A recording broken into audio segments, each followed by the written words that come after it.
à la commune de son souhait de se dessaisir de la parcelle cadastrée section A numéro 955 d'une surface de 680 m², située au lieu-dit La Cérase. Cette parcelle étant située dans le périmètre de protection du captage de La Cérase, il est opportun que la commune devienne propriétaire.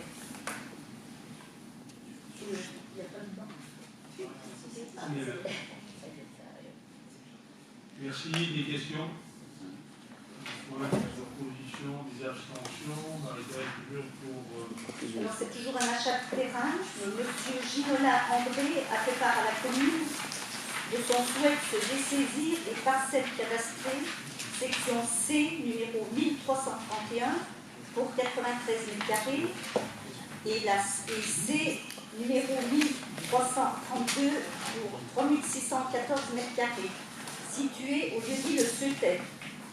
Ces parcelles gisant des terrains communaux, il est opportun que la commune en devienne propriétaire. Alors c'est l'an dernier, à droite du mur, Le Seutet. Merci.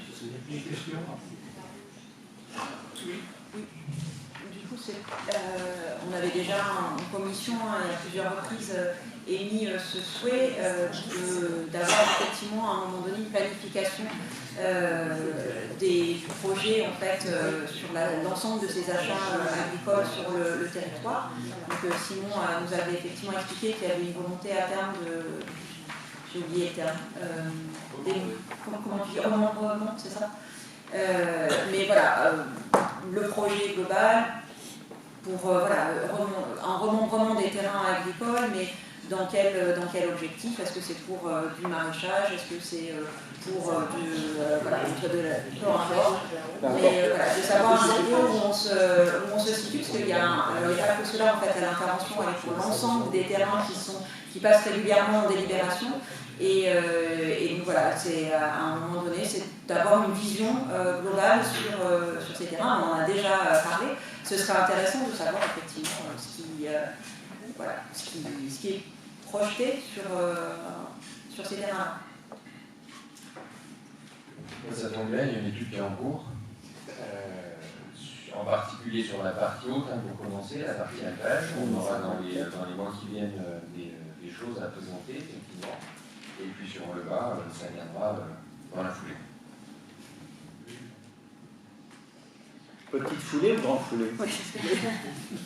C'est toujours ce qu'on nous dit, donc le suspense est en fait. On a hâte de savoir. La foulée administrative. La foulée administrative. Il y a d'autres interventions ou questions sur ce terrain? Des oppositions, des abstentions? Françoise, les recommandations. Dans la continuité des dénominations des bois, il convient de nommer 3 voies au prochain bois, à côté des gorges depuis le de Rivière, la route du Vernet depuis la Dalle et la route de la Plaine de Lille jusqu'à la commune de Marc. Voilà, c'est pour continuer le travail de la dénomination. Merci. Des questions?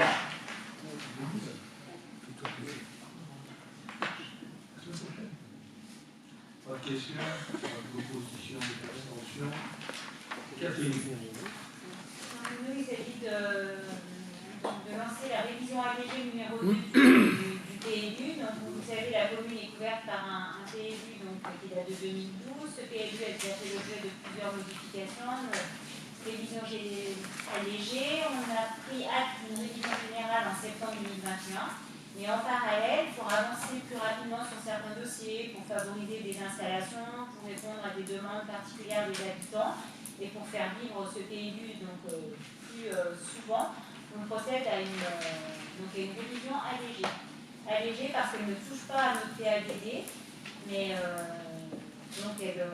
aura une conservation publique qui va être faite. Les dossiers vont être soumis à une évaluation environnementale. Et donc, on est invité à prendre acte de cette révision allégée numéro 2. Merci. Des questions? Des oppositions, des abstentions, très bien. Catherine, toujours. En fait, il s'agit d'une régularisation quelque part. Donc, on a la société ITE Aménagement qui est représentée par M. Guiguet Denis, qui donc avait fait part en 2017 de son souhait d'acquérir 2 parcelles. C'est des parcelles qui se situent au Villard, donc près d'un lotissement qu'on a appelé le lotissement dit Crétet. Ces bâtiments étaient donc défectueux, fortement dégradés, et ils étaient donc préjudiciables par rapport à cette construction.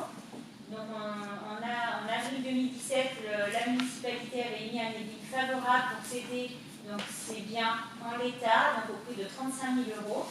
Et maintenant, on arrive à la fin en fait, de la création de ce lotissement. Les travaux sont sur le point d'être achevés. Il convient donc de régulariser cette vente. Monsieur Guillet a souhaité donc informer la commune de son souhait de l'acquérir, mais en nom propre. Donc, voilà. Vous êtes invité à voter pour la vente de ces terres. Merci. Des questions sur le point, des oppositions, des abstentions? Très bien.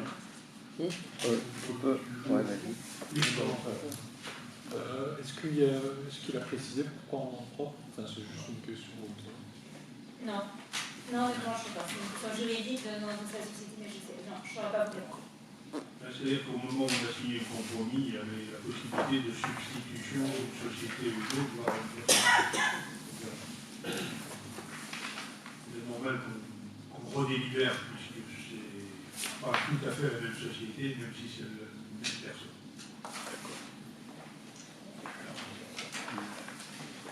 Donc on a voté, mais je pense que c'est bon. C'est bon. Ordre du jour terminé. Isabelle, tu veux faire un point sur le recensement? On a voté, hein? Vous avez voté avant. Non, c'est pas pour ça, c'est pour. Alors au 19 février. L'ordre du jour est terminé. Donc Isabelle, tu fais un point sur le recensement. Alors au 19 février, s'est clos la campagne de recensement sur la commune du Gine. 4039 logements ont été recensés. On rappelle que le recensement est important pour la dotation globale de la commune pour faire fonctionner les bâtiments publics, c'est-à-dire les écoles. Le recensement détermine également le nombre d'écoles, le nombre d'accueils pour personnes âgées, donc les EHPAD, etc. Et on dénombre quand même dessus 42 personnes qui ont refusé catégoriquement de se faire recenser. Voilà. C'est une raison, on n'a pas de raison. Les agents recenseurs, ils sont allés 1 fois, 2 fois, et les personnes ont répondu non catégoriquement. On ne voit pas l'intérêt de refuser un recensement. Ça n'influe en rien sur la vie des personnes. On a eu 55 personnes qu'on n'a pas réussi à joindre, malgré les relances des recenseurs, et 25 personnes sur absence de longue durée. C'est-à-dire qu'il pouvait être... On a su que des personnes d'un certain âge avaient été hospitalisées, donc là, on ne pouvait pas les recenser. Mais voilà. Et sur ces 4038 logements recensés, plus de 55% de la population a fait le recensement via Internet. Voilà. Vous avez des questions? C'est pas une Je trouve scandaleux que 42 personnes aient refusé de se faire recenser. C'est quand même une perte pour la collectivité, parce qu'en fonction du nombre de personnes qui touchent des subventions, et ainsi de suite. Et en plus, certaines personnes sont contentes de le dire autour d'eux en disant moi je ne me suis pas fait recenser, c'est bien dit. Je trouve ça scandaleux. Oui. Merci. D'autres questions, interventions? Oui, moi je suis d'accord avec M. Chevalier par rapport aux pertes de ressources potentielles pour la commune. Et après, on ne sait jamais pourquoi les gens refusent de se faire recenser. Voilà. Mais dès qu'il y a une perte de ressources pour la commune, je vais dans ce sens-là. Il n'y a pas de problème. Et puis personnellement, je ne comprends pas non plus pourquoi on refuse de recenser, sauf que voilà, je n'ai pas de réponse à cela. Merci. D'autres interventions? Un point?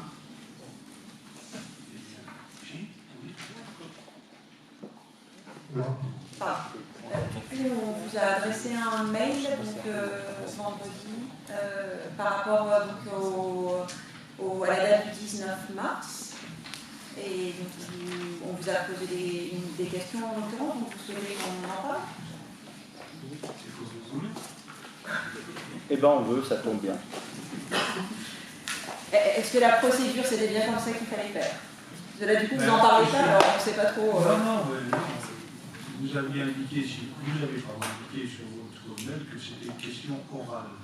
Oui, Oui. oui, par rapport aux questions diverses. Oui. Donc ce n'est pas une question écrite. Si ça avait été une question écrite, je vous aurais dit, il faut, je crois même, quelques jours avant. Question orale, vu l'importance de la question, vous essayez de poser la question, on vous donnera une réponse très courte. Ah, j'ai pas Oui. compris. Je vais poser la Entre question. les réponses pour une question orale, une question C'est compliqué quand même, hein, juste pour avoir des échanges, on est dans quelques Non, vous avez... Alors on va échanger alors. On vous laisse votre liberté de parole. Ah bah, c'est bien gentil, merci. Allez-y. Voilà, simplement, on va revenir, pour ceux qui ne sont pas au courant, que le 19 mars, c'était les 60e année d'anniversaire de l'association des feux pour la guerre d'Algérie, un accord d'Évian. Et puis, ça a été assuré par M. Jean-Pierre Calvat, organisateur principal de Solidarité Progrès. Normalement, c'est au maire ou son conseiller responsable de l'Union locale des anciens combattants qui devrait le faire. De même, ce qui nous a étonné doublement, le secrétariat de la mairie a même informé que la municipalité n'était pas en mesure de mettre à disposition une sono. Donc c'est bien entendu l'association citoyenne Solidarité et Progrès avec les élus de l'opposition qui ont pris en charge l'organisation. Car nous avons, nous, le souci de commémorer cette journée nationale. Bien entendu, nous avons été soutenus par le Souvenir français, la FNACA, le Parti communiste français, et puis, je pense, principe. Et la cérémonie a eu lieu sous différentes phases. Pour ceux qui n'y étaient pas, je vous le rappelle. Il y a eu un message national de Mme Darieux, c'est ça, ministre déléguée, ministre déléguée pour cette journée du souvenir et du recueillement, à la mémoire des victimes civiles et militaires. Il y a eu un message de Guy Chambaz de la FNACA, un dépôt de gerbes, un appel aux morts suivi de la minute de silence à Lebroge et Marseillaise. Donc, nous, on s'interroge pourquoi la non-participation d'une commémoration qui est obligatoire. Non. Donc, Gérard va faire une réponse rapide. Oui. Alors, tout d'abord en préambule, c'est que pas avec les mêmes personnes. Je constate avec un petit peu de lassitude qu'on nous remet le couvert chaque année sur le même sujet et que les réponses ont été données. Je pense que tout le monde autour de la table était là le 22 mars 2021 et que j'étais suffisamment clair pour répondre aux attaques qui avaient été données sur la presse, via la presse locale, sur le fait qu'on ne souhaitait pas commémorer cette date. On dit pourquoi. Je vous rappelle que ce n'est pas une obligation, puisqu'il y a deux dates qui sont officialisées. Une qui date déjà bien plus ancienne, qui date de 2005, qui avait été donc instituée par le président Chirac. En 2012, dans une soirée à l'Assemblée nationale, en catimini, dans une soirée, enfin un vote de nuit, avec quelques élus du bord du président d'époque, on fait passer ce 19 mars de façon officielle. Bon, donc aujourd'hui, on constate qu'il y a deux dates.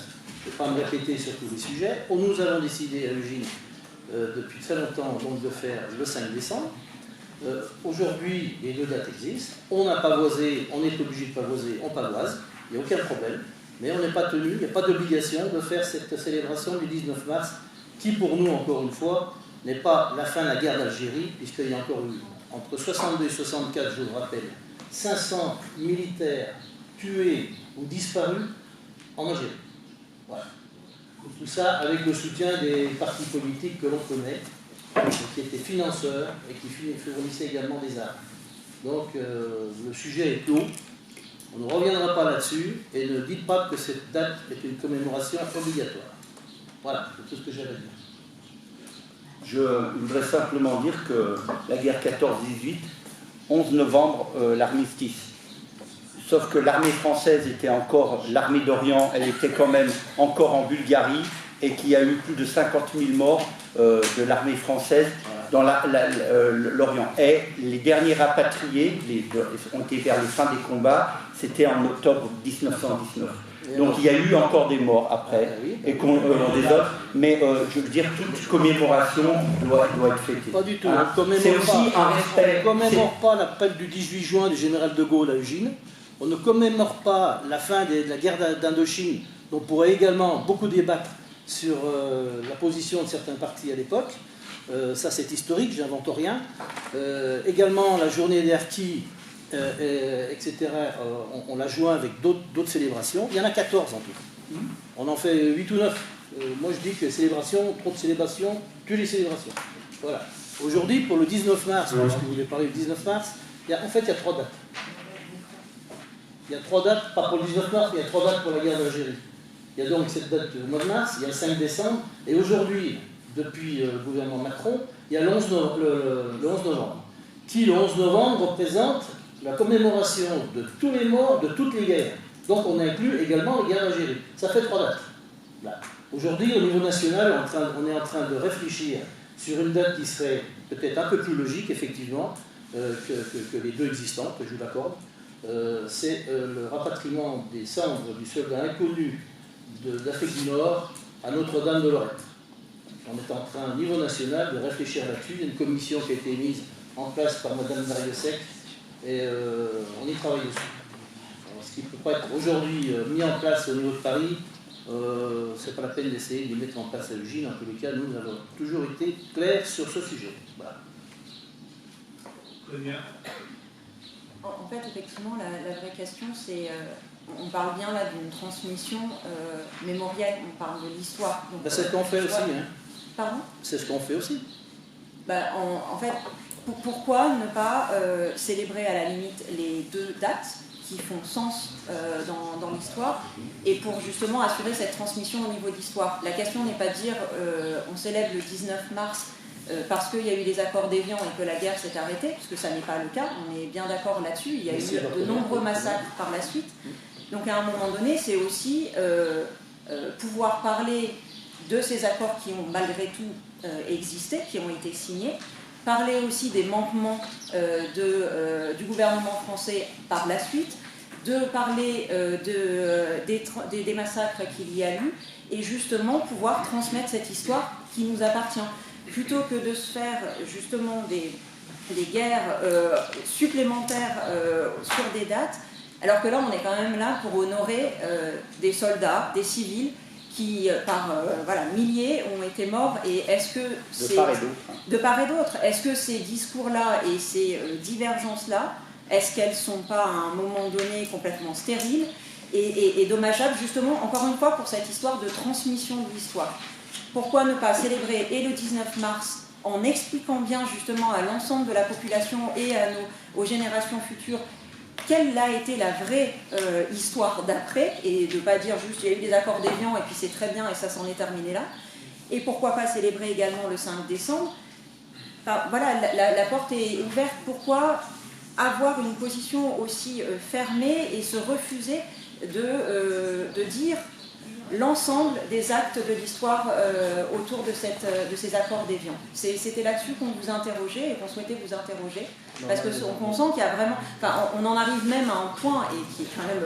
Enfin là, pour le coup, c'est un manque de respect énorme vis-à-vis justement de ce conflit-là, de se dire, ah ben non, comme on est contre cette commémoration-là, on ne vous prête même pas la sono. Enfin, à un moment donné, je pense qu'on peut élever un peu le débat et être au-dessus de tout ça et se rendre compte de l'importance des commémorations aujourd'hui.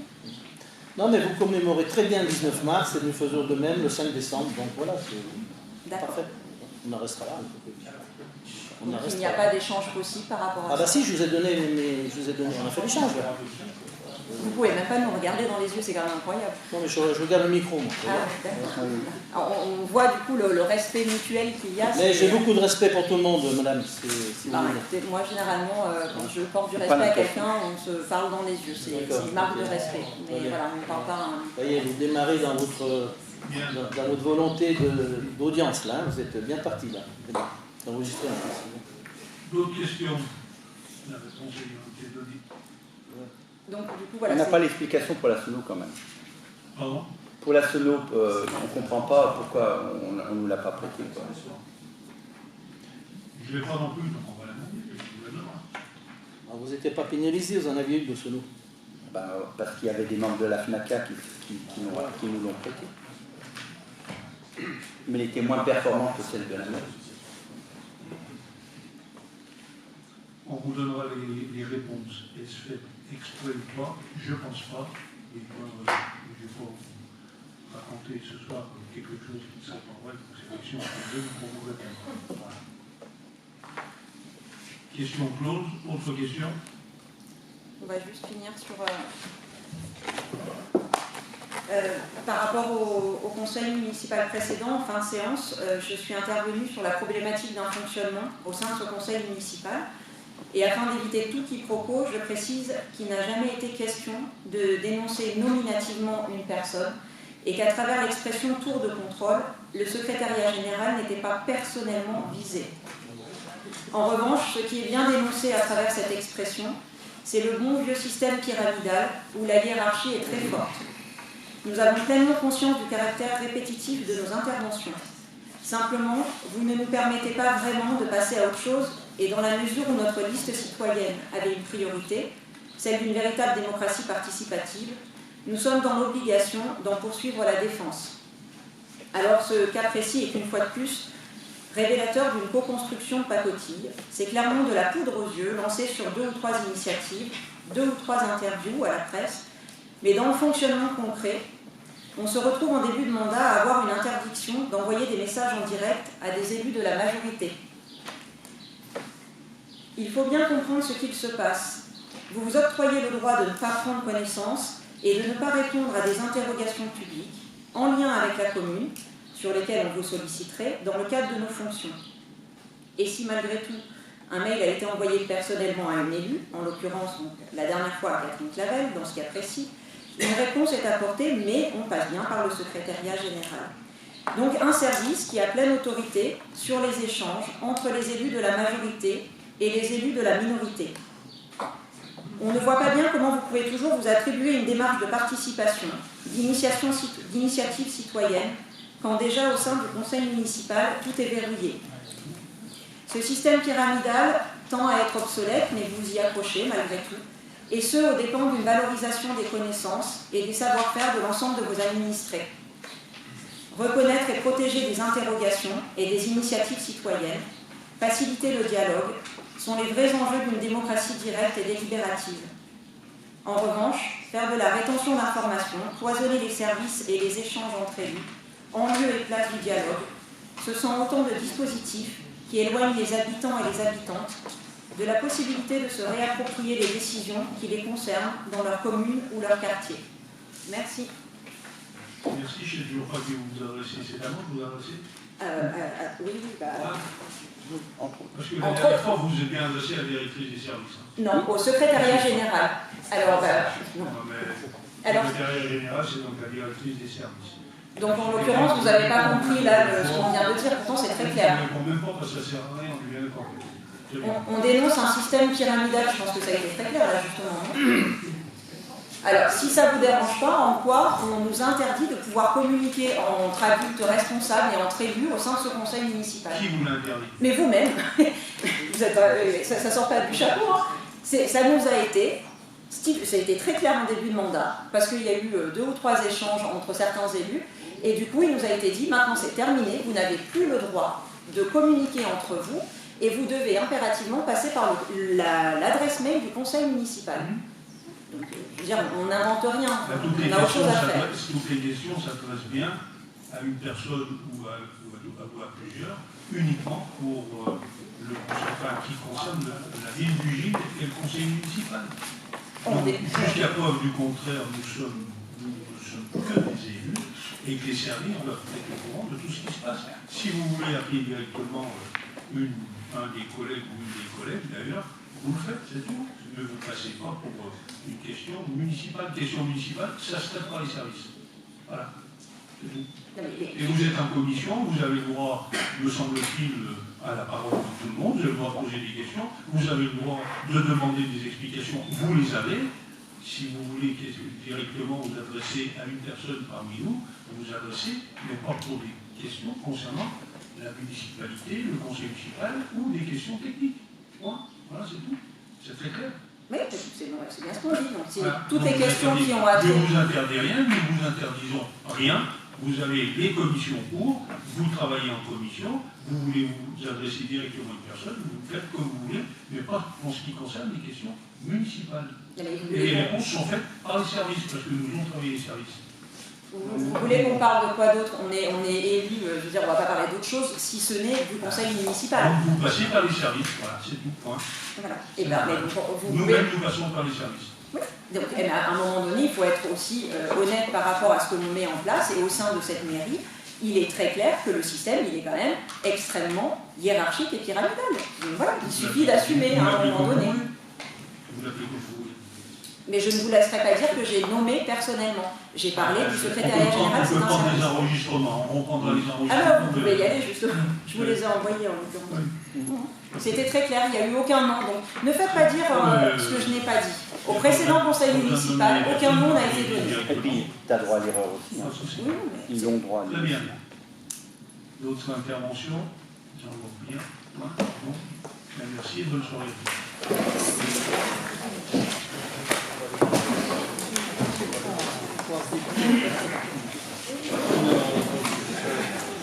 qui c'est qui savait en premier? Je vais essayer.